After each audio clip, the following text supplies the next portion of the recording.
येवल्यामध्ये दत्तवाडी शिवारामध्ये तरुणाचा खून झालाय। तरुणाची ओळख पटवण्याचं काम सुरू आहे आणि तरुणाची ओळख पटवण्याचं आव्हान देखील पोलिसांसमोर असल्याचं पाहायला मिळतंय। नाशिकच्या येवला तालुक्यातील महालखेडा दत्तवाडी शिवारामध्ये एका ऊसाच्या शेतामध्ये अंदाजे 35 ते 40 वर्ष वयोगटातील एका तरुणाचा दगडाने ठेचून निर्गुण हत्या करण्यात आल्याचा धक्कादायक प्रकार समोर आलाय आणि या घटनेने परिसरामध्ये खळबळ उडालेली आहे।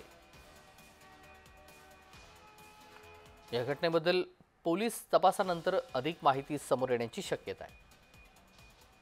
नरेंद्र बटाव आपले प्रतिनिधी जोडले गेलेले आहेत। नरेंद्र, कधीची घटना आहे आणि ही हत्या का झाली आहे, कुणी केली आहे, याबाबतचं काही पोलीस तपासामध्ये निष्पन्न झालंय का?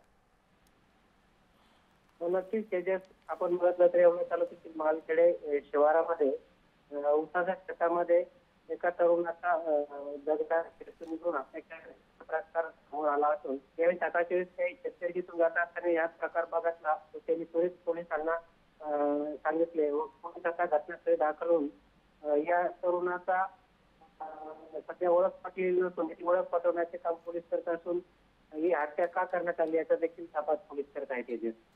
अगदी धन्यवाद नरेंद्र, आपण दिलेल्या सविस्तर माहितीसाठी।